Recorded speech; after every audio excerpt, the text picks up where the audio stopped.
Hey everybody, welcome back to the IGN Movies podcast, Keeping It Real. Jim, Roth, and Chris Carl here to bring you the latest in genre movie news, rumor, and scuttlebutt. Speculation.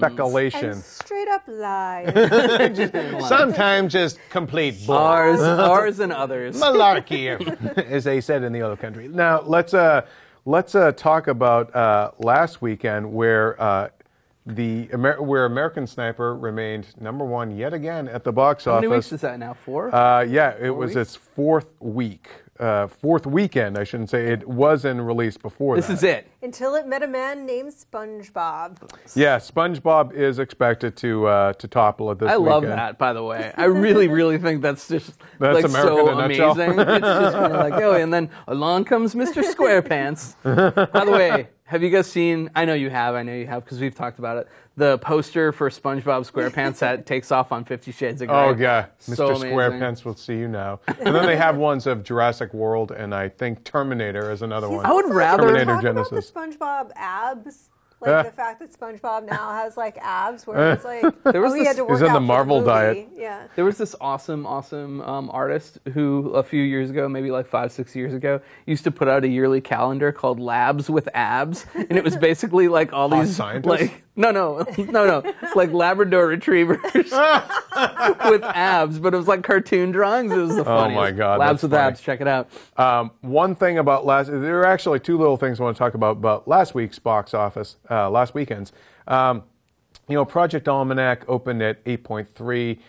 It's got some people suggesting, is that it really for found footage movies? No way. No. Yeah? No. That's it for that That's franchise. yeah. But I think found footage is fine. I think Paranormal's going to come out to good numbers, and you'll be fine. I actually have an interview up on the site with Jason Blum of Blumhouse Productions, and he's the producer on The Purge and Paranormal and this sort of micro budget stuff. And he got into sort of the nitty gritty of doing micro budget stuff and just keeping your expectations reasonable and stuff like that. And so if you guys want to check it out at ign.com/movies by this guy, please do. We've talked about it a lot, but like small budgets, they lower the ceiling for success. So you can have movies like even effects movies like Underworld and Resident Evil. You can make them at a much lower budget, and then we're kind of missing that mid-range movie now. Yeah, it's all kind been of for a while. Yeah. it's all kind of in that vein, like the Underworlds and stuff. That's where that kind of gets done lately. But like, it's funny. Micro budget, different thing, totally. Billy Bob Thornton was talking about that in a kind of a different manner, like about how when he was coming up as an actor, that he and like his group of actors were looked for those mid-range budget movies that did really cool character work. Yeah. But that all of that is now on TV, and that's all now in limited series on TV. So that's why you've got your McConaughey's and your Billy Bob Thorntons going to the TV. character work in movies he did, like I believe it was on Deadly Ground, where he played Michael Caine's henchman to Steven Seagal and said, "I want you to guard that like it's your sister's cherry." And then he was I'll have the intense reaction when he was fat and he was in Tombstone. He's like something like he goes off and he's like, "It's like playing with my sister's kids. I'm gonna blow you up that Wildcat's ass." And he has all these lines, and then Kurt Russell totally just bitch slaps him in the. How good is the cast of Tombstone? Are we just doing our Billy Bob impressions now? Yeah. All right, Dan. All right. Well, it's so great. That cast is so great. It's just so great. Tombstone's cast is it's amazing. Top to bottom amazing. Dude, there's so many people just like throwaway bits. Stephen like Lang. Jason Priestley is like Jason Priestley's in the damn Billy thing. Zane. How great is that freaking Billy Doc Holliday? Oh, Val He's the Kilmer. best. Yeah, Val Kilmer. He is. Yeah, he's awesome. Okay, one last thing though about last This has weekend's been a random array of thoughts. last weekend's box office. That kind of hits on your purview, Roth. Game of Thrones was released in limited IMAX release last weekend, and it made $1.5 million. Is that good, or was it not enough of an event thing? Like, if they want to do Game of Thrones again, and Joshua Yale and I had kind of a conversation about this, about like, okay, well, how do you make it like a bigger deal? But like 1.5 million is nothing to sneeze at, but like it didn't seem like it turned out to be the event thing. Well, how do you gauge that, and which episode do you show? I think those are like weird parts of that. They did. They also had Doctor Who released in theaters. I mean, I'm not sure what they're expecting to yield, or like what the numbers they're expecting to yield from that. Right. But the only way that you're really going to eventize that is to show an episode that hasn't screened yet on HBO, and HBO is never going to allow Joshua suggested, I think it was Joshua suggested doing like, what if the actual finale was a feature film? But why would HBO allow that? Yeah.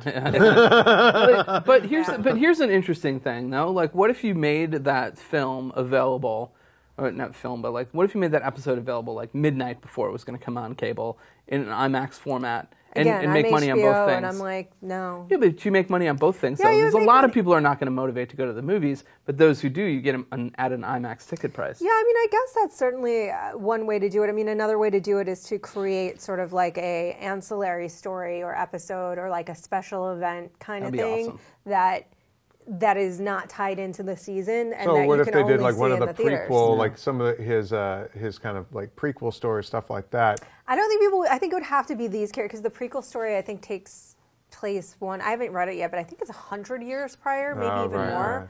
Right. So I don't know that people will be drawn to that, but if there was some kind of ancillary thing that they could explore. Like, almost like Marvel one-shots. Yeah, like a one-shot or something like that was even a short film that showed on an IMAX. I mean, I'll tell you, I would have motivated out of my house that night. I would say anything. I had a screening that night, actually, for a movie we'll talk about later. Anything from the history of Game of Thrones, basically, would interest me enough to go to the theater. Yeah. Like if they were like, we're gonna make a 2-hour essentially episode, about this. I would watch George R.R. Martin just type for 2 hours. What if they did like a short film that was about the Targaryens coming in and taking over? Yeah, exactly. With their dragons. Yeah. Oh. Right?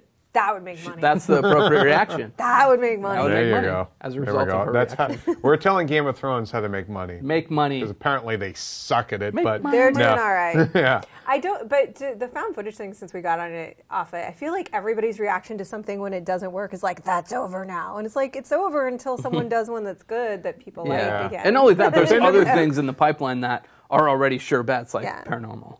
Yeah. All right. Let's. You know what? Let's switch it up and talk about. Since we're already talking about box office, let's just talk about what's coming up this week, and then we can have kind of a broader conversation. Switching it up. Yeah, we're keeping it real. Right here. You mentioned you had a movie, and it was, I believe it was Jupiter Ascending. It was. And I ended up seeing it yesterday. Max Nicholson reviewed it for us, and he gave it a score of okay. And I think that's fair. I went in there expecting an utter train wreck. Yeah. And actually found it to be kind of dopey fun. Like Red Sonja level? No, like parts of, if you can imagine, parts of Dune and parts of the 1980 Flash Gordon. That's what I thought. With a weird Brazil segue at one point. That's exactly what I thought. I was like, because I'm going to tell you right now, for the first about quarter of that movie, I was like, I don't know, I think it's kind of fun, y'all. Like, I'm watching. I'm like, thinking, this isn't that bad. Yeah. I'm going to be the weird person that likes this movie that everybody hates, because I thought it was really fun, and it did remind me. I loved Flash Gordon so much as a kid, and so as an adult, I love it, and as an adult too. Yeah. So it did kind of remind me of that like fun, goofy space adventure. Yeah, I mean, it's got the fact that people are living on a planet that just by sheer gravity pull, you could not exist on this planet. Like they have aliens living on Jupiter, and they have like winged lizards and like the kind of stuff like Alex Raymond, the guy who created Flash Gordon, would love this movie. That stuff. But and it's like really cool world building. It's really fun visuals. But the problem is that they harken back thematically to something they already covered in a better way with The Matrix. I'm not going to say what, but do you know what I'm talking about? And then secondly is that and apparently this is a totally recut version of the movie, like the first version was completely different than this. It just, frankly, it gets kind of cheesy. The love story is really just kind of forced and cheesy. It doesn't really work. There's not a ton of chemistry between them. And then there's things that don't entirely pay off. It's got the same ending twice too. Like it has one too many villains. Twice. Like basically, and this is where the Dune kind of comparison I made come in, is that there are basically these. It's made up of these kind of like competing siblings. So you have and there are these different powerful houses throughout the galaxy, and it's really a commerce-driven thing, kind of like the way Spice was. Trade Federation, maybe. Exactly. But in this, they have basically, and it's this kind of like Shakespearean thing of three kids vying for essentially their mom's inheritance, if you will. Right, and that's the other thing, is that one of the siblings is a completely useless character. And like who disappears. Who disappears. Comes at one point, you're like, we in, didn't need you. We didn't need her at all. And like, you could have condensed it down to these two siblings, right? Mm-hmm. Like, you didn't need the third one at all. I mean, there's just weird structural story problems like that. Yeah. But it's not, I don't think it is the full-scale disaster that we'd been told. Oh, yeah. No, it's actually, and it's far more an understandable story than the trailer would ever have you think. Like, it's pretty easy to follow, you know? It's but it's almost too easy to follow. Like, it's an old serial that it's too self-serious, though, in that Sometimes way. I eat old cereal. Like, you almost can't always get to the grocery store. You want them to, there's so much in the character decisions that, right, there's the same sequence twice in a row, which is this big chase sequence and this big saving of the day sequence. That's one issue. Jupiter, who's Mila Kunis's character, is meant to be the center. Like, she's like the Neo. She's Cinderella in space too. She's basically, the problem is she's sort of Neo, but she's like the one, but she's more Cinderella, and she's definitely. And I don't have a problem with this, but she is so much a damsel in distress that I'm like, well, I'm not sure. A friend of ours said that she only has two forms of transportation: falling and being carried. You know, like, that's the only way she gets around in the movie. Also, like, they set her up as this character that's like sort of cynical, and she doesn't trust the world because of these events that have happened. And she hates her life and all this sort of And then she makes this really insanely rash decision that's a dumb choice to make, that you're like, why would this girl make that choice? You know what I'm talking She seemed too old to be that naive. No, you know what I mean? Like, definitely. you really, this is a movie that screamed for like a 16-year-old. When you get somebody who's 30, they seem a little too worldwide, wise in the ways of the world to fall for some of this crap. But the thing is, like, it's a cheesy movie that was trying to take itself seriously at times. It should have gone full Flash Gordon and embraced the cheese and be a space opera. And I think that way it would have been a lot more fun. And one last observation, and from what I found out after the fact, even Channing Tatum himself pointed this out, but like his character, and this isn't a spoiler, you can tell from his look, like he is, a lot of these alien splices, they call them, have animal and humanoid DNA. Right. So he's like got part wolf, part dog in him. So I'm like, so he's a serious version of John Candy in Spaceballs. He's Barf. Yeah, he's basically Barf. I will say though that I liked Mila Kunis and I liked Channing Tatum. I mean, the one performer. I liked them a lot. I just didn't think that I thought the love story was a little forced. Eddie Redmayne. There was a lot that was fun about it, but Eddie Redmayne, okay. I'm going to do mine, you do yours. He's got Swedish fish for lips. First of all, it's very Eddie distracting. Redmayne, by the way. But it does this Voldemort and then, whisper. So he's doing that for the first two sequences. And then he goes, Mila Kunis will ask him a simple question like, ask me, did I do it? Oh, wait. You're Mila Kunis. Did you do it? How dare you! Yeah, pretty much. That's it's like pretty much nobody pulled him back. Nobody was like, "Hey, Eddie, you're at like a 97 million and a half. I need you at like a 7." Yeah, I just love how he is probably going to beat Michael Keaton for Best Actor. He's won some of the key awards now, leading up to the Oscars. And Julianne Moore is like a lock for Best Actress. And they're both opening in movies this weekend that are not very good and not representative of their talent. Here's what I'm hoping for Oscar night. I'm hoping that they give Leonardo DiCaprio the Oscar from last year. I don't blame him, honestly. Like, I think that he was just making some choices that somebody needed to talk to him about. But look, I mean, these directors are, they have such a fun vision. They create fun worlds, enjoyable, creative, unique worlds to visit. I like that kind of thing. It's just they need somebody else to write their scripts for them. Yeah. Here's a question: how is Warner Brothers going to stick with them? No, I don't. I don't think they can. There's a lot of money potentially being lost here. Cloud Atlas flopped. Yeah. Speed Racer flopped.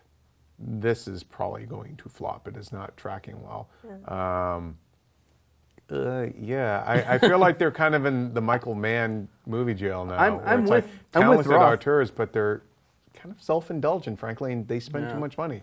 Yeah, I'm with Rob, though. I like their worlds and so forth, and I even liked Speed Racer. I know a lot of people don't. I thought that movie was super fun, but yeah, ultimately it comes down to it being a business, and if you're not putting butts in seats, then that's a problem, and people, will cut losses eventually. I'm actually kind of surprised that they're allowed to make this movie. I'm shocked. After the last two, I'm shocked that they were allowed to, but I think this is like 3 strikes you're out. Like, I just don't think, because the problem is they would have to go back and make a movie on a much smaller budget. They'd have to do a 4th Matrix, I think, to get out of movie jail. To prove their merit again, but I don't think they had a clue how to make a movie without these insane budgets anymore, because the money they spent is up there. It's really good looking. But all the problems are on paper. It's silly, but it's good looking. All the problems with that, with Black Cat, with all these big expensive movies, Seventh Son, and we'll get to that in a minute, it's all on paper. Yeah. And it doesn't cost much to fix what's on paper.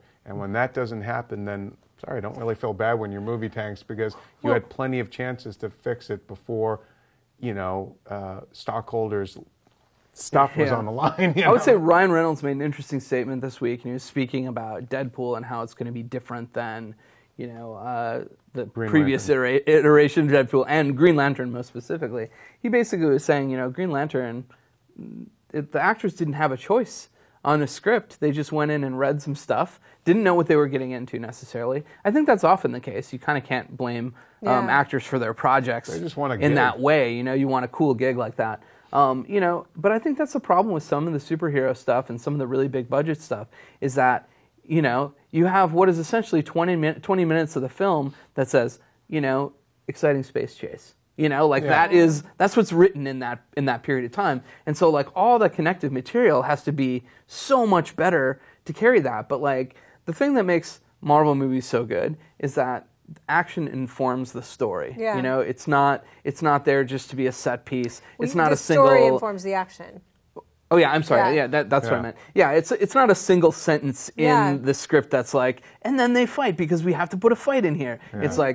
It's these characters are coming into conflict because it's going to yield something. Yeah. Because there's the thematic reason for it. I mean, it does remind me of Pixar, where their mantra really, a story comes first, to the point where they'll push a movie a whole year to go and basically scrap a huge chunk of it and do it over again. But I think that when you have something where that you have a movie that's able to be entirely recut, almost to the point that it's an unrecognizable story, which is what happened, is my understanding with Jupiter Ascending, then there's a big problem, because that means there was no cohesive story there to begin, which was why ultimately there's no really cohesive story on the screen, because it was just never there. Yeah. And it's the same thing with Green Lantern. And again, you have all of the ingredients for something really fun with this movie. That it's got a great cast. I love all these people. They're just, none of them are really in the same film, at a certain point. But I don't know. I would like to see them get another chance. I just don't see how it's possible. Go back to Bound. Do something like that again. Go back to something really small, really tight. Keep the story strong. $200 million version of Bound. Now, Seventh Son is also opening up this weekend, and that that's been a can that's been kicked down the road now for a couple of years. They filmed that, I think, in 2012, because I remember being at Comic-Con when they just only had concept art to show. And now here we are, 2 distributors later, and it's finally coming out. I believe it was Warner Brothers who was supposed to do it, and then they and the production company who's footing the bill on this one, Legendary, split, and now it's at Universal. Between Black Cat and Seventh Son, Legendary is looking at some pretty huge write-downs. They already took something like an $80 million one on Seventh Son when it got pushed the first time, over a year. Yeah. And now on Black Cat, they're looking at another 70 to 90 million. Maybe they got some profits to make up for it. I mean, but it makes you wonder, okay, you made money when it was existing IP like Batman and Superman. Is Legendary, do you think, are they going to be around in 5 years? I mean, I think so. But they're not. This is a big hit for a smaller company. And back to back. Back to back. I think they're a smart company, and I think they do actually know what they're doing. Yeah. It's just... And I like those guys over there. I like Thomas Tull and Jim Jay. I've been able to meet them, and they're very smart, and they're geeks too. They know their stuff. I think they will turn this frown upside down, turn the ship around, right the wrong. Godzilla. I don't know. Yeah, I love Steer Godzilla. a new course. I mean, that's the thing is like they've got towards morning. They've got Godzilla, Carry on, and so there's possibilities. I don't know. I mean, like I think they can turn this round upside down too, but I think it's probably they're going to feel it more than Warner Brothers. Well, they would, also have Jurassic World coming up, and we'll talk about that a little bit later. But I do want to talk a little bit more that about might right some wrongs there, like Jurassic World. Seventh Son though is it's not quite the like Jupiter Ascending. It's not quite the train wreck I thought it would be. It's not good. I wouldn't necessarily. Its biggest problem, outside of just being mediocre, is that it's such generic fantasy. And this is something I feel like could be said of a lot of fantasy films: boring white people in beautiful places. That's basically what it is. Cookie cutter, cardboard characters, and like, I'm sorry, but like, no, don't mean to slam him, but like Ben Barnes is kind of like, he's another like Sam Worthington type, where you're like, you're just not that interesting a screen presence. Well, you don't want, actually, when you go to the movies, I feel like there's a mistake sometimes being made that people want a cipher for the audience. You don't. You want that in a video game. You don't want that in a movie. You want Han Solo out there. You want somebody who's going to assert themselves and break out from the film. Like that's why we talk a lot about Johnny Depp on this, but that's why Pirates succeeded in the first place, is that there was something in that movie that you could hold on to and had an identity. And a movie like this, you see it and you're just like, it's kind of like what Aragon did too. Like, we're just like, Bagley dragons, That's what's going on there. And then even Jeff Bridges, though, like Jeff Bridges is like, everyone loves Jeff Bridges. It's like loving hamburgers or whatever. But like weed actually is probably similar to loving hamburgers. But he with nice weed. Hamburger after. There you go. But we do not condone he needs. We brought the bell back. I just see. The Maryland that bell. one. He needs to like stop doing his sort of rootin' tootin' thing, like. Between this, I don't know, man. I don't want to go that far. Wait, he talks like a horse. There's Homer the movie. He does this thing. I'm going to need a lot of. I'm sorry. Did you guys see R.I.P.D.? No, it's the same shtick. He's got this. So he's got two big genre flops now on his resume. I know it doesn't, and.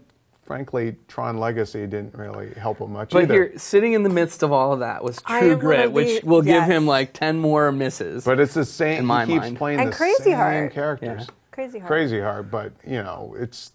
I feel like that's your small movie that you do for your Oscar. I'm talking about the shtick that makes him the dude, like between playing the stoner and playing like the long hair, long bearded guy. I'm going to make a confession right now. I kind of like Tron and Legacy. I did. I thought it was fun. No matter what, man, the dude abides. So the dude does abide. There's like my favorite. Caleb and I will quote this one part of Tron Legacy all the time, and it's when he comes up to himself and he's like, "Are we still going to change this world?" And Bridges goes, "Yeah," it's so perfect. Yeah. Well, we'll see how these movies do this weekend. Let me see what they're tracking. See how fiercely we defended Jeff Bridges, though. Yeah, I was like, I mean, this is the thing. Tron Legacy to me is one of those movies that's the same. Well, no, it's different than Jupiter Ascending, but it's one of those things where it's like, it's not good and you see all the flaws, but still it's kind of, I don't own it or anything, but it was kind of fun to be in that world. Yeah. Well, SpongeBob, the movie Sponge Out of Water, is tracking to finally dethrone American Sniper. It's tracking at like 36.5 million, according to boxoffice.com. Jupiter Ascending is actually tracking for third place with around 19 million, but considering it costs something like 175 is what I saw. Yeah, that's not including marketing, by the way. Yeah, and then, although to be fair, they haven't spent a lot on marketing. Seventh Son, nor will they. Tracking 6.5 million. It's very telling, for one thing, that both of those movies are not staying away from each other. Yeah. Like, both studios are fine just letting them exist on this weekend and just come out. Just come out so we can put you on video. Yeah.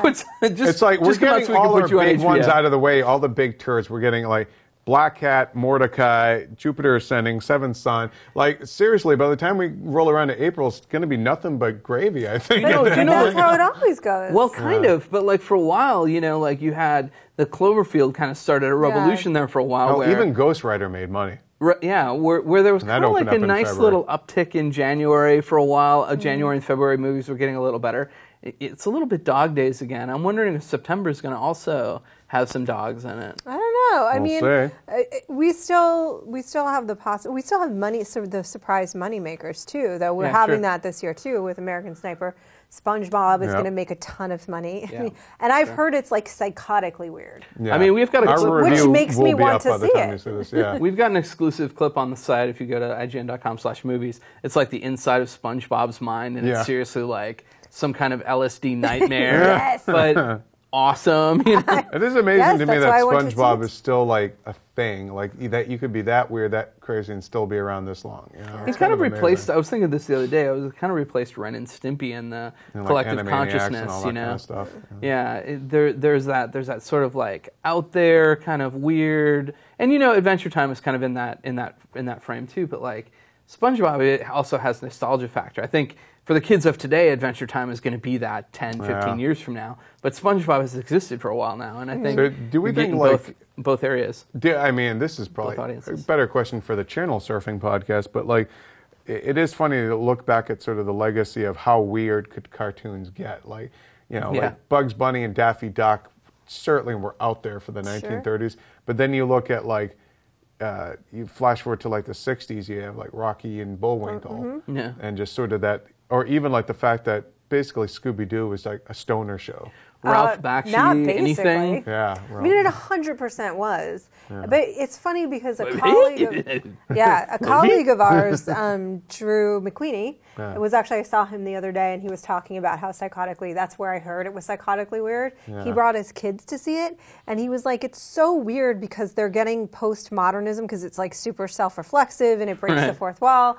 And he's like, they're getting postmodernism so early that it's like, where do you go from there? That just a normal narrative is like, whoa, how weird. It just told a story. I just read this really... Where's the commentary within the Where's the commentary within the story? I just read this really interesting essay within the book, Eating the Dinosaur by Chuck Klosterman, which everybody in the world should read, but we especially should read.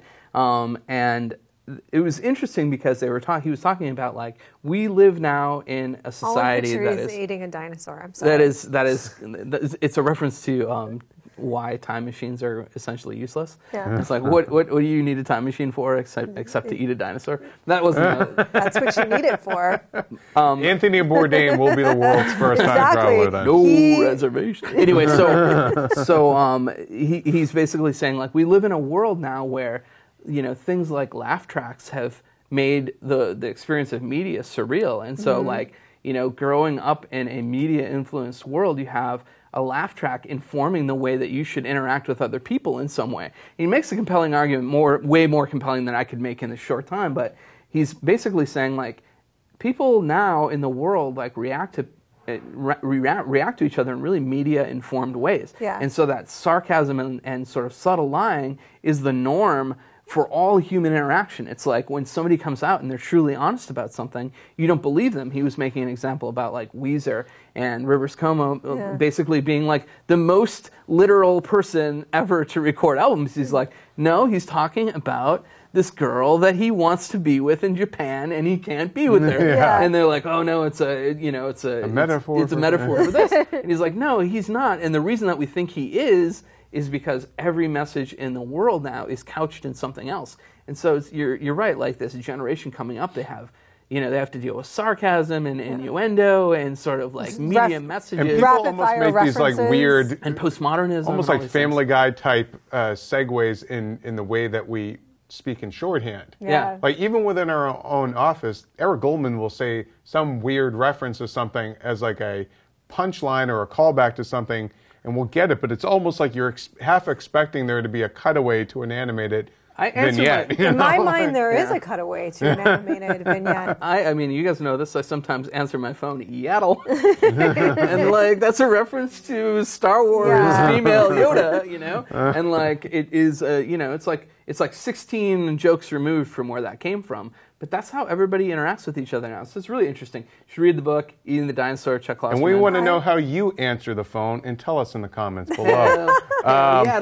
So let's move on from all that, because boy, that was my favorite chat we we've went ever down had. we went down quite the wormhole. We digressed horribly. I loved it. But speaking of dinosaurs and eating, Jurassic World trailer came out this week. So I want to talk about some of the big new trailers that dropped not only at the Super Bowl, but throughout the rest of the week. And we had a few really big ones, and it will be just this podcast luck that as soon as we get out of here, the Batman v Superman Dawn of Justice trailer will drop, and we'll have missed that. We are making it happen right now. We've just willed it into existence. You're welcome. So some of the big ones that dropped this week: Jurassic World, Furious 7, yeah.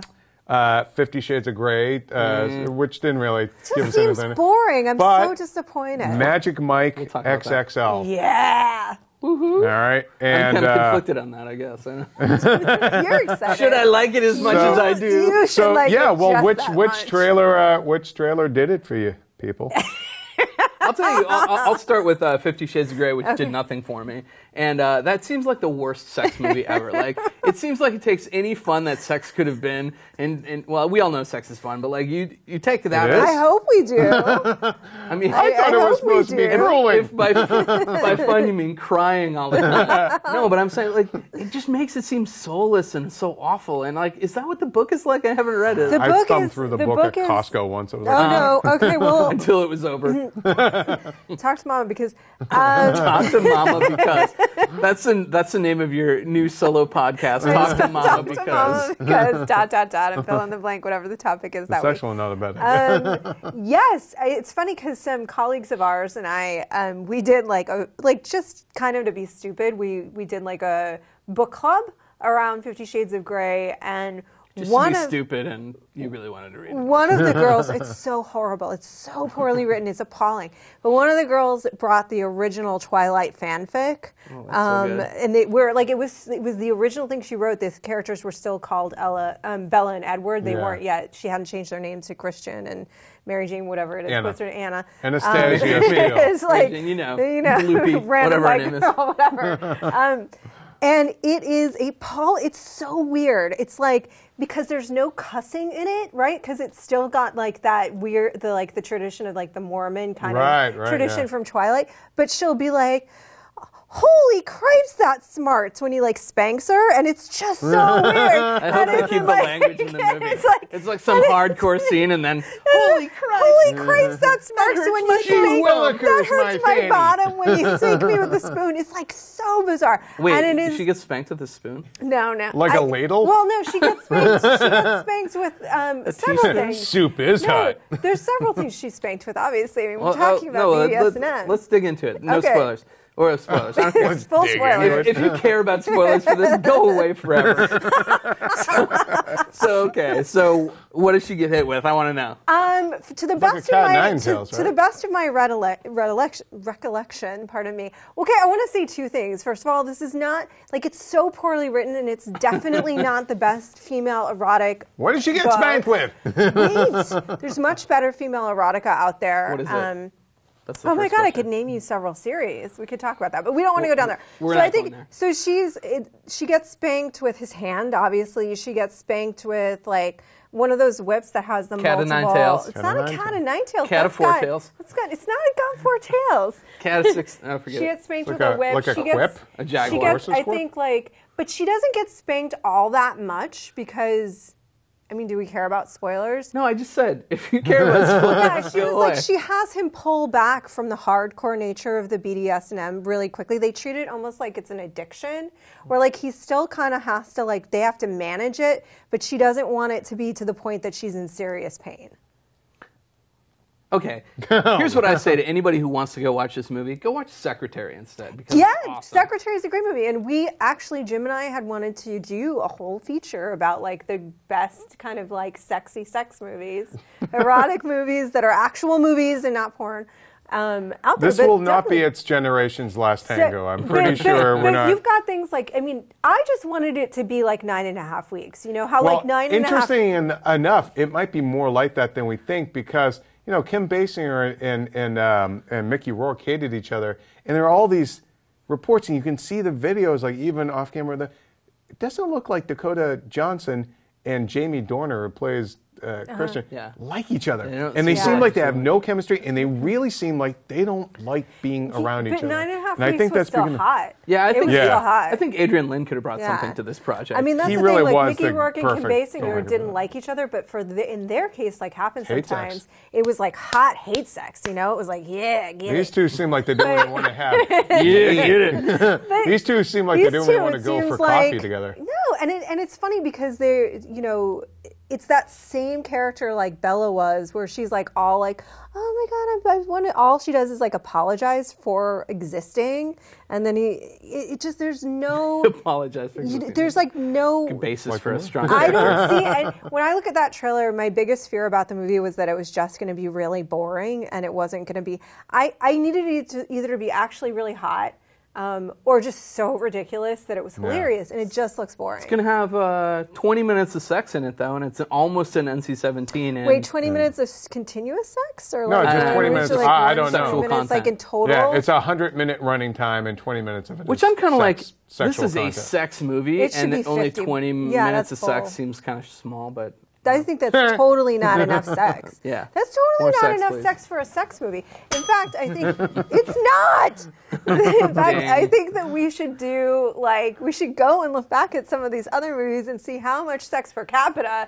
But Basic Instinct doesn't have as many sex scenes as people remember. It has a lot more. It has nudity, but it's not murder mystery. It's much more murdery. Yeah. That movie is good, and it actually the sex in that movie actually feels like. Oh, it's like hot. It's like it's like hot weird sex. What's the word for it? Steamy, erotic, titillating. It's titillating. Scintillating. Scintillating. Arousing. It's also I'm running out of words. It's saucy. And I kind of feel like this is going to be very chaste, even though it's a sex movie. Yeah. It's going to feel really like it's going to be like still those, like Twilight. But that's what I'm saying. The Family Guy stuff of like the British porn. Yes, good show. That's the weirdest. That's the weirdest thing about the happened. Source material is that it's like got this like holier than thou moralistic tone, and yet there's also the paint room, or like he called the playroom, which is like where all of his toys and all of that are. Is that where you go to play Xbox? Yeah. Bam! That's the only trailer we care about. God, we're going to talk about sex a lot, aren't we? All right, so Magic Mike. Let's talk about Magic Mike XXL, which sells humor and titillation and all that in a much better. I was about to say a much better package, much better kind of way. Worse. Yes. And then like it's got the flash dance kind of callback. Oh and then just even the way he ends it with magic, and then he spins Magic Mike. Well, the funny thing about Magic Mike was the first one is that like so many women I think went into that movie thinking that they were going to get like Showgirls for girls, you know what I mean? The male version of Showgirls. But really it was Tulane Blacktop of the male stripper movie. It was like this like really like totally Soderbergh-esque elliptical kind of story. Yeah. And I actually loved it for that reason. I'm like, because you still get your like dancing McCon and your dancing Channing. I mean, you still get the guys running around. You still get the banana flappage. You still get the banana flap. But within that, it's like this really... They're not taking that away from you. No. Not in our America. You know what I mean? Like, you came for the banana flap, and you stayed... You stayed for the Tulane Blacktop. for the Tulane Blacktop. From flap to top. And like, I loved it for that, because it was a total, like, Steven Soderbergh doing his thing, where he's like, yeah, I'm going to make my weird Soderbergh movie, but it's going to have naked guys in it, so everyone will see it. I love the Soderbergh exit from film, basically. His, like, last 3 film Banana projects. flap. This is out. it. This is it. This is it. You know, like, Magic This is Mike the last among one. them was amazing. But yeah, I mean, I agree. You know, and I think the interesting thing is like you talk to like straight dudes, especially. Love this movie. Yeah. If they give it a chance, if they like have like unless you've got like real issues with seeing dudes, like I think if you're comfortable with your sexuality, it's a good fun movie. Everybody's charming in it. It's a good story. Is it? Would you consider it a male empowerment story? I mean, in a way, I feel like. I mean, in a weird way, isn't it kind of a male fantasy though? coming of To be age? worshipped by women like that? For your body, yeah, for sure. Yeah. Because I think most men, I would say in America, especially, but like in worldwide, I don't want to rip on men in America, but like I think most dudes don't just have average bodies or below average bodies, and like everybody, it's the same. Like I think dudes look at that and they're like, I wish my body was better. You know, I wish women thought of me that way. Yeah. In some ways, you know, like I think there is a fantasy like that, and nobody It's talks kind of about like a James that because Bond dudes thing. don't Like put you that want to out there. be, that's the dude, like that's the man women want to be with and men want to be. I mean, Yeah. you're selling. That's the fantasy they're selling, basically. I think Matthew McConaughey. I don't think. Well, just the idea in general. Like they're like, you know, he's a man's man, but the ladies You love guys him. don't feel objectified and used. I don't think Hey, I will work put at IGN. That happens to me every day. I'll put something out there. I don't believe in objectification. I think that you know, if you are a person who Of course, can't, a sexy hood like you would think that. no, if you're a person who can't divorce sort of like the idea of like just seeing somebody's image and not thinking that they're a person beyond that, like that's your problem. That's not that image's problem necessarily. You know, like I think as a society, you know, it's you know, we put out certain messages and stuff like that, but like I don't know, is this objectifying men? I don't think so. I mean, is it a double standard that you couldn't make a movie like this with women now? I feel like You could make another Showgirls. I don't think you could. I don't. Oh, think yeah. I don't it- think you could. I don't think I you do. could make it on could do at a Showgirls. studio level. Yeah, you couldn't make it like this. You couldn't just be Well, they like in your didn't face. spend that much money on Magic Mike. I don't think it's not But I like mean, it's got backing, so Yeah, it's like yeah. it's coming out and it's a big release. But anyway, I mean, I could go on and on about it, but I'm just saying, like, I think objectification is a really slippery slope. It's like a really hard thing to sort of quantify hard. and talk about. It's Speaking of objectification, quantify, it's, I don't know, 8 1/4. I don't know. But speaking of objectification, Furious 7. What? There's I don't know, that man. Fast and Furious franchise. They objectifies never cars. saw it they are objectifies cars. cars. But also, I mean, look, there's a lot of eye candy. There's always, you know, women in bikinis kind of trouncing through. Like, seriously, they could be anywhere. They could be at the Louvre, and they'd be walking through there in a bikini. There and is they a were, sequence at the Louvre. No, there isn't. But anyways, that trailer dropped, and, you know, there's nowhere else for them to go except space, I think. I really think the next one, they need to be on the moon, because there's a scene, is it in Abu Dhabi or Abu Dubai Dhabi. or somewhere? Abu Dhabi. And basically, Vin Diesel drives the car through one building, jumps out, takes out all this like priceless like ancient like terracotta warriors, jumps out of the car as it then goes over the side. Yeah, Yes, that's it pretty is cool. through amazing. another building. There's and, like, so much. I was sitting there watching that trailer and just howling, laughing. But it wasn't laughing so much at it. fun. It was laughing Yeah, it with just looks it. awesome. Like, because it's so much fun to watch. It is so that franchise. I think what's great about it is that it 100%. It's the opposite of Jupiter Ascending in the sense that it 100% knows what it is and it rolls right. Okay. Rolls. It rolls Full of puns right into it. You know what I mean? Like, it's just freaking amazingly stupid and awesome. And we love it for that. I We mean, love it, And yeah. the thing is, it gets better with each one. Like, It does. the series should be Well, it's certainly more seriously like ridiculous. running out of gas by now. But it's Wow. like, but it should technically have been like, oh God, not another one. Now, whenever they show it something more, you're like, dude, there's another Fast and I mean, Furious thing. the cars out of planes through the. I mean, there was a little bit of a fight sequence. Another one with Michelle Rodriguez, where with Ronda Rousey is who she's fighting. Who's a real fighter. And just all I think Michelle Rodriguez at this point is a real fighter. Like She she's done can quite a fight, bit. I mean, you Did know? I ever tell you my girl story fighter. about Yeah. the first time I ever interviewed Michelle Rodriguez and what she said to me? So it was for I'm about to kick your Fast ass. and no, it was for Fast and Furious, the fourth one. All right, and so we're getting the whole cast, and it was my first time meeting some of them, including her. So I sat down. I was a little nervous. It was a little earlier on in my career of actually interviewing people. I'd been doing the writing stuff before that, but so I sat down. The camera's not rolling, and I try to make small talk. I'm like, "So where are you from?" She goes, "Where am I from? I don't know. My mother's vagina." And that was how I met Michelle Rodriguez. And I was like, okay, this is going to be a long interview. And then flash forward a amazing. couple of years, and she's trying to be, for some reason, she must have, I don't know if it was after one of her arrests or whatever, but now she's trying to be more prim and proper. And I brought that up to her, trying to like break the ice. there, and she just starts laughing. She's like, "I'm so sorry." I'm like, "I thought it was hilarious." I had Pete Wentz apologize to That me is years hilarious. later after I had interviewed him probably 8 years ago. Pete Wentz. Oh. And then I talked to him around Alice in Wonderland because he did a song with Mark Hoppus of Blink-182, and he was like, really sorry for the way I used to be. Like, that's how he kicked off the interview. He was basically like, I used to be kind of like awful, and I'm sorry. Oh, wow. I was like, wow, Somebody dude. had a That's life really awakening. nice. That's really kind nice. of interesting. Yeah. Michelle Rodriguez, the first time I interviewed her, just went on a tear about Dungeons and Dragons. There And, are a is lot more. Was like a hardcore D&D. There are a lot player. more actresses out there, including Roth has a video interview up now with Mila Kunis, actresses who are geeks that you guys might not know. Yeah. And a lot of the Fast and the Furious, like Vin Diesel, they're all geeks. Well, I think that's why she and Vin Diesel actually are really good friends and connected. That's one of the reasons. Is like he was a big D&D guy. D&D, he was growing up. huge gamer, in comic general. books. All He's of been it. wanting to do like a video game of, or did he already make it, of Hannibal? And I don't mean the serial killer. I mean the Carthaginian general. Yeah, right? he was trying to make that movie forever. Yeah. I mean, he's obviously had his own video game studio, worked on the Riddick games and all that stuff, and big gamer outside of that. Yeah. Big fan of all things geeky. All things. So, geek. of all these projects, then, which one was of all these trailers? Oh wait, we didn't even talk about Jurassic World yet. Well, that's the one I would say. Jurassic World then too had a bit more footage than the last one. We have a rewind theater on it.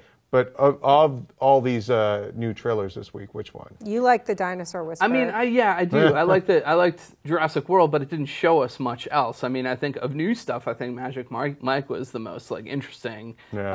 Well, I don't know. Fast 7 is awesome. Fast 7. Furious 7. I would go with Furious 7. I would go with Furious 7. I guess like you're it was right. so much Furious fun 7. to watch that trailer. I mean, it was like fun in a different way to watch the other ones too. But that was the Fun one in various ways. That was the one that I really felt like I was having the exact experience of joy that the trailer wanted me to have. Furious 7 You know made what me I want to mean? see the movie. Yeah. Magic Mike XXL makes me want to see the movie, but in the right company, Yeah. And then So the two of you. Jurassic World, The company. exactly. Yes. Did you- have you Oh guys my seen that God! movie? What's his face Yes, there? so messed up. Neil LaBute should do the next Magic Oh my Mike God! movie. I would pay big money to see Neil LaBute take on Magic Mike. Oh my man. God! That would I'll be- pitch that if we Now ever. that, if we're talking about objectification, that would be a different Oh kind. my God! Yeah, that would be be the like more most like vicious. straight This would be torture. years later when Magic Mike's going through a bitter divorce, Yeah. and all his just crap just comes out. Yeah, I can't really want swear that anymore. movie. All right. So I would also go with Jurassic World. Not with Furious 7, because I'm like, oh, for God's sake, really? I'm in. Okay. Yeah, any movie that gives you that reaction and then delivers on it. Yeah. Yeah. Oh, dude! By the way, The Rock with the chain gun at the Yeah. end. Although that's kind of like hearkening back to Roadblock and G.I. Joe in that trailer where he brings out the 50 cal. Okay, so if it wasn't enough to have cars jumping out of planes, Jason through Statham, though, buildings, grenade launchers, Jason Statham, machine guns, you gave me one line with Paul Walker. no, that's the whole sad thing. Let's not go there. Kurt Russell. Oh yeah, who, you're you know how I sweet feel on about Kurt him. Russell I'm for sure. so sweet on Kurt Russell. He if I had to pick my number one action hero, it'd probably be Kurt. I can defend this. Challenge me. Probably be Kurt Russell. I'm not talking about somebody like Bruce Lee who can really fight. You know what I mean? Yeah. But just that quippy, one-line, charming, awesome, Hopefully sexy. Chris Pratt will kind of inherit Harrison that Ford mantle. for this guy. I mean, Yeah. there's Harrison Ford too, but there's just something about Kurt Russell. Yeah. He's He's rougher around the edges than pretty much Snake anybody. Plissken, Yeah. and Yeah. so that one line from him, I was like, yes, Stuntman yes! Mike. Oh, man, Mike. Yeah, I mean, yeah. not really an well, action that's hero not there, really. but he was awesome though. Elvis Yeah, for but me that's- when he played Elvis. Yeah, he was great. It was great Elvis. You know why? Because he worked with Elvis when he Yeah. was a little kid. I can't think of a Kurt Russell played a role kid that who I kicked don't Elvis like in the though. show. Honestly. Winter maybe People. I wasn't might not very love good. the movie, but I still love him. He's great. You know what? He's great. People forget he worked with Mike Nichols and Meryl Streep in Silkwood. He was Yeah, great he in did. that. He was so He was great. great in that.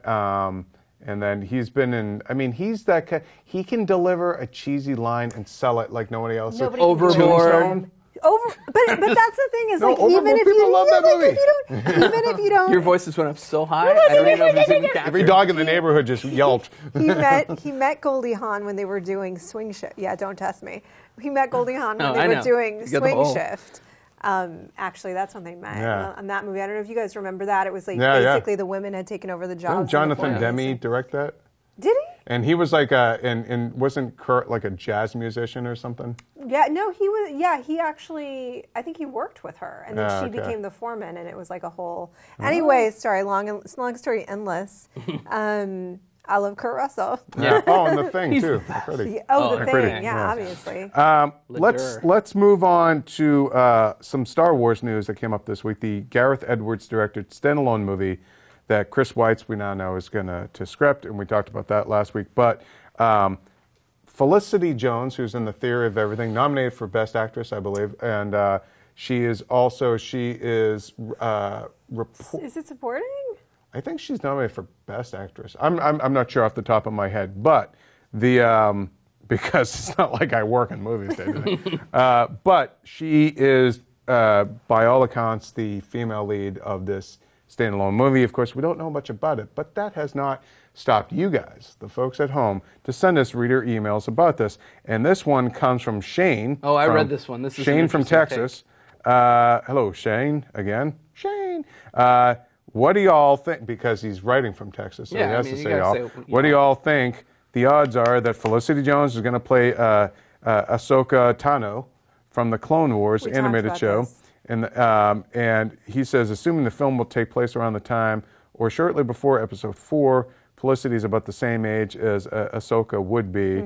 And he goes on, but do we think that they're going to use an established character like that? I want them to. I mean, it's funny because I feel like when Scott was here, didn't we talk about perhaps we this did would be mention Ahsoka? One of those kind of possibilities. I feel like the fan base of Clone Wars would be behind it. I think it'd be really cool to see Ahsoka. I don't know if, at this point it could be anything, you know, so it's so hard to speculate, but I will say that Felicity Jones, I think, is a great actress.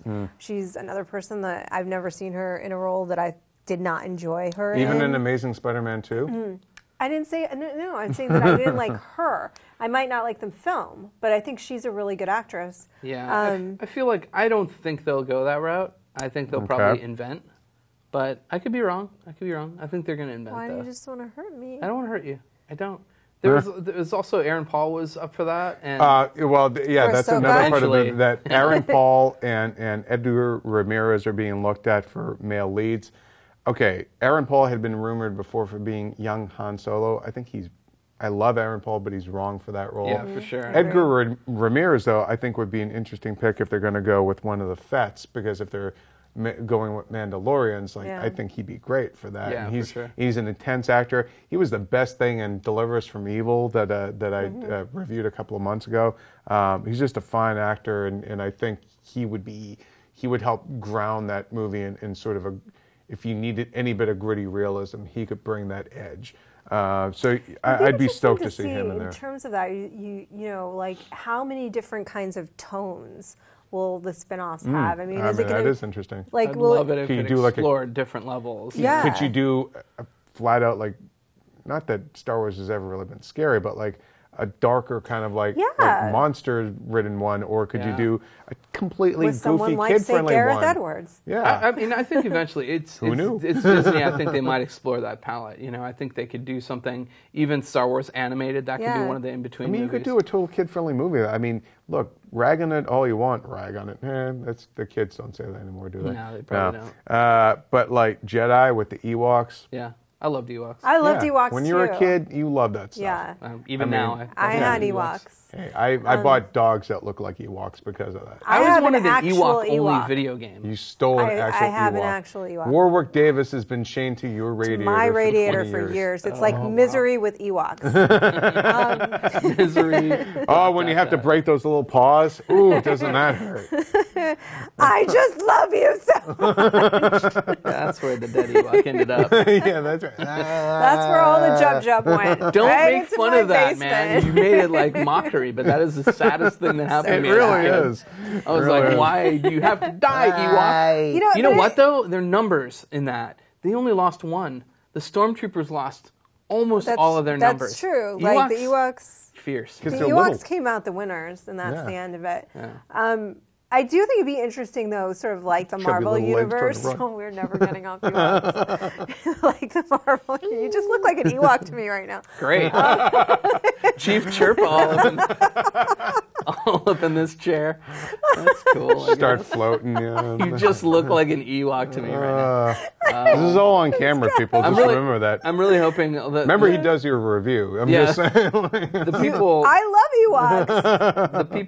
the people who are only listening to this and not privy to the video don't know how much of an Ewok I look like. But you actually do look like an Ewok. Okay, so listen, like the Marvel Cinematic Universe, it would be cool if they had a lot of different tones to these movies. If they really did have one that was sort of like the street level one, for lack of a better word, or something that's a little more gritty. Homeless Jedi. I think we all like the idea of a bounty hunters movie. Bounty hunters, a little grittier, and the idea of this heist thing that has come out about this standalone movie, I think is interesting. Trying to steal the plans for the Death Star. That was a rumor. That's a brilliant idea. That idea, if that was just a rumor, I would happen. Yeah, I would take that as Disney and be like, yeah, that's not a rumor anymore. Yeah, now we're going to make something out of that. I want to move on from Star Wars to Star Trek because there were some rumors, and again, we stress that they're rumors. They're from a fairly new site called Film Divider, and I can't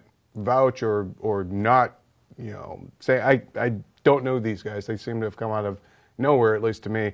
But they had a couple of things this week that I'd like to mention. Again, just strictly as rumor. Star Trek, the third Star Trek movie, which is going to start filming in April in, I believe it was Vancouver. According to the site, they're looking at a Bryan Cranston type, if not Bryan Cranston himself, to play the villain in the movie. That's when by the way, when you're trying to cast somebody as a Bryan Cranston type, it means, hey, Bryan Cranston. You're just not what we're looking for. Pay attention to this.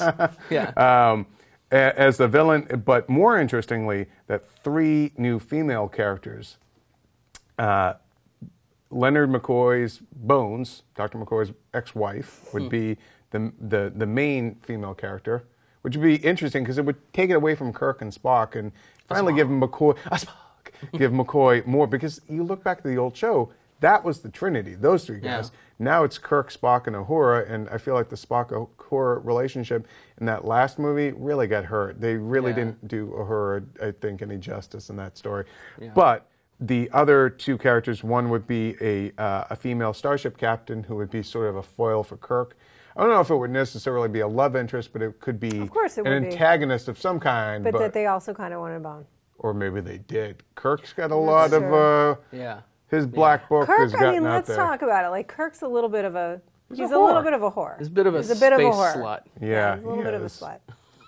And then the last female character is the new president, the president of the Federation, which would be, I believe, the first woman within at least filmed continuity to inhabit that role. They've usually been men. I think Kurtwood Smith played him in Star Trek VI. But so those are the 3 things. Now, as far as Cranston goes, I think I could totally see him as like some deranged old captain. Yeah. Like I gotta. But they did kind of deranged captain in the last one. So. Yeah. But I just want him to be some kind of badass Romulan or something. Yeah. Let's slap some skull parts on him. Could you see him as a Klingon? Could you see him as... If Christopher Lloyd can be one of my favorite Klingons ever, so can Bryan Cranston. My fafavorite Klingon this fall in NBC. I watch it. Bryan Cranston is like infinitely talented. They should get him and Aaron Paul to play like 2 Klingons. Like who make Klingon math. There's like, to me, there's nothing he really can't do. So hey, Mr. Krug. Yeah.